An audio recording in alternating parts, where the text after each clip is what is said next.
Double live, here we go. What's up, everybody? So, Ryan Sanders here with Project Fresh. How's everybody doing today? There it goes. So, hopefully, this doesn't skip it all for everybody, but hope you had a great weekend. Here we are in another week and another month. So, happy Monday, happy February to you. Hope your winter is going well. The mountains here in the Bay Area are full of snow in the order of feet. I had a client say it was about 5, 6 feet over the weekend of new snow. I hear in other parts of the country there's snow going on too. I have a friend in the Salt Lake area. Park City is where they usually go. I've been there a couple times myself, and I hear snow is there too. So, winter season, even though it's taken some time to get to snow, even in Chicago, I heard over the weekend they had their first snow event. Seems a little bit of a late winter, but hey, it is what it is. So anyway, just wanted to do a quick greeting on the month and the new week as well. I'm really excited about the month of February for a lot of things. Black History Month. If you guys didn't know, I'm Black American, so that's something for me. I'm excited about.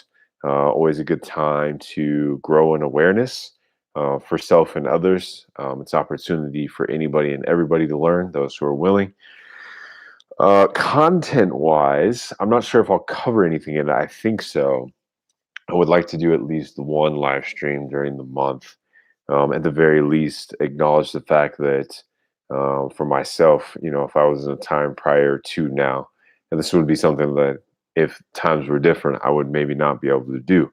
And just express gratitude in that context that being a Black American, there would be limitations for me to do what I feel I was developed or I was created and willed to do. So grateful there. Also, in the month of February is the love, what people like to say, the love month or Valentine's Day is coming up.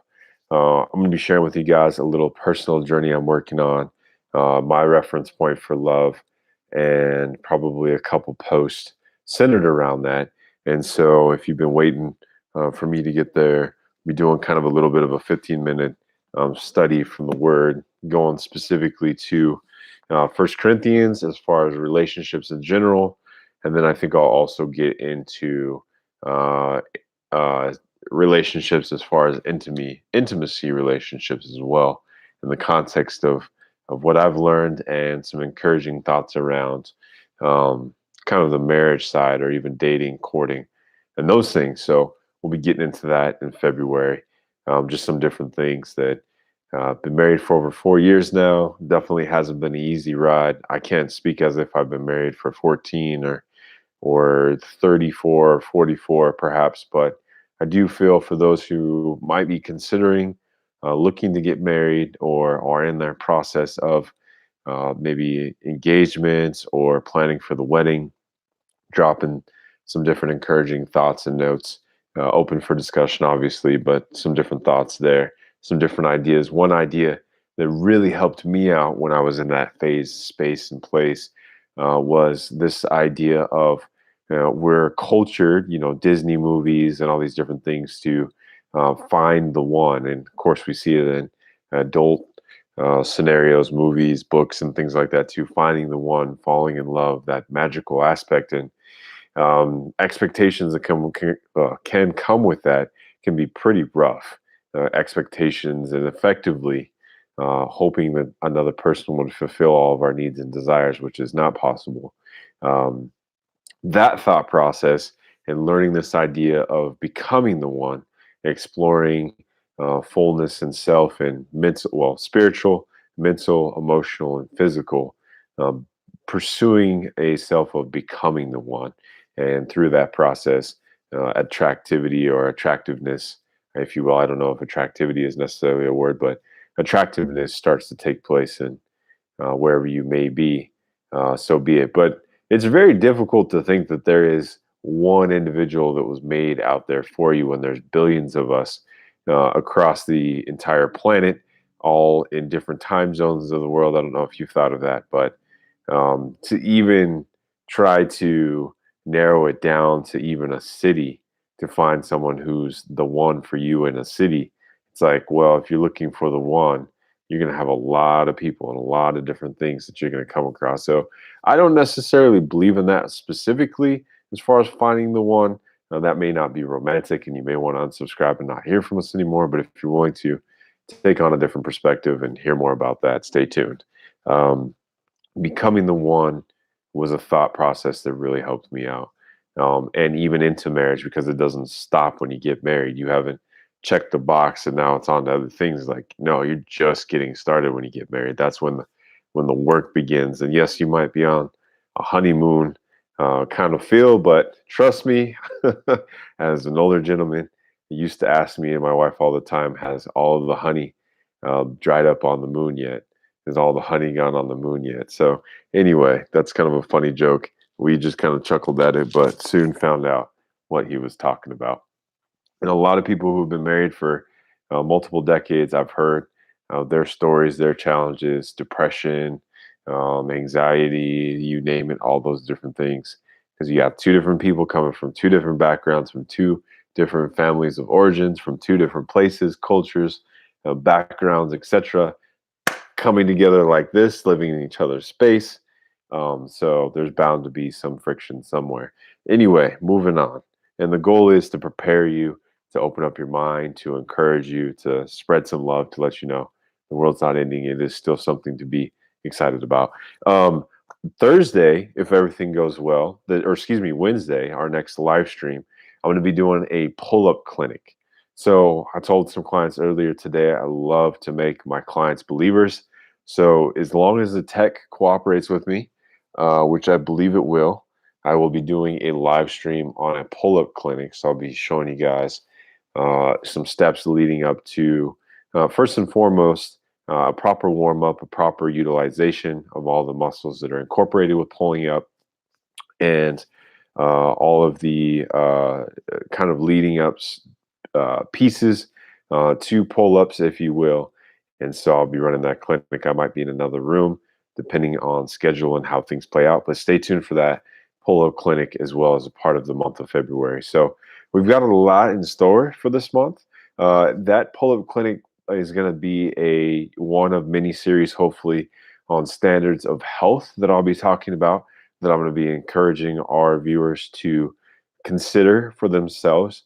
These aren't shoulds. These aren't you're doomed if you don't kind of things. These are general recommendations that I think will be very valuable for the general populace. Now, of course, not everybody is excuse me, going to be able to necessarily accomplish these things, maybe due to pre-existing condition, age, or something else. But ultimately, overall, in this, the case, we spent a lot of time last year talking about numbers, challenges, things that we face, heart disease, obesity, diabetes, inflammation, extreme inflammation, just inflammation overall in the context of what we eat, in the context of our typical lifestyle here in America, a lot of different things there. So ultimately, in the context of those areas, I want to start to bring some practical application.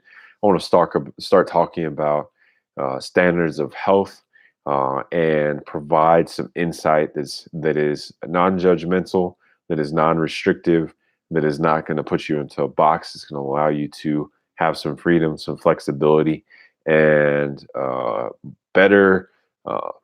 The better ability to have some free thought around it. Because a lot of times, what I see in my industry is a lot of restrictiveness, a lot of guilt, shame, and anxiety around what takes place.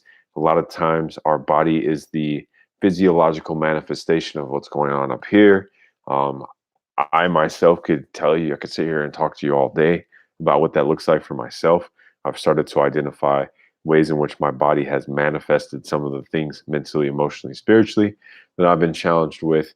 And I've even seen, even in the last 8 years, how I've kind of gone from one side of the spectrum to the other, where it has impacted me substantially and where my mind hasn't been so ingrained in those challenges, and my body has also manifested that. So really, it comes down to what you focus on, I believe, what your thought life is. And that's a deep dive I'm going into, which I may save till later in the year until I have some more repetitions in myself, because I don't necessarily like to speak to things that I haven't first put myself through in a process and a challenge in a lot of different areas. So I won't necessarily go there. But in context to the pull-ups, being able to do pull-ups, I believe it'd be most valuable for everybody to be able to do one pull-up.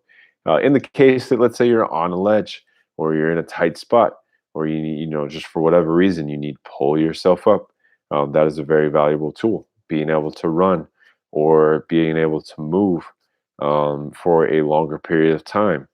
You never know what situation you may be in. You could be on a road trip, get stranded, have to move. It could be the middle of the night. You might need to move at a better pace. I mean, those are kind of more rare scenarios. But the fact of the matter is, you being able to move with some time, at least getting a mile distance, or being able to move what would I say, with a particular pace for a period of time is very valuable. So we'll get into those. There are studies right now that they're doing with, I believe, firefighters on push-ups and heart health, being able to do a certain number of push-ups in a particular standard of time. We might do a push-up clinic, squat clinic, maybe a core clinic, different things like this to better give some standards of health overall. And possibly also something in the context or lines of body fat. What's a reasonable range of body fat in context to the overall composition of the body? Talk about the different ranges of body fat and how those may start to impact the body. Anything over 25 to 30% is a challenge, for example, and so you can start to see some detriments to the health. So anyway, that was a long sidebar. Pull-up clinic coming up soon, hopefully Wednesday, not Thursday. I keep saying Thursday. Wednesday is the goal for that. So we have a lot in store today. It was more or less just an update. If anybody is here, please drop us a comment. We'd love to hear from you. We'll get back to you. But otherwise, we're really excited going into the month of February. January is already gone. Can't believe it.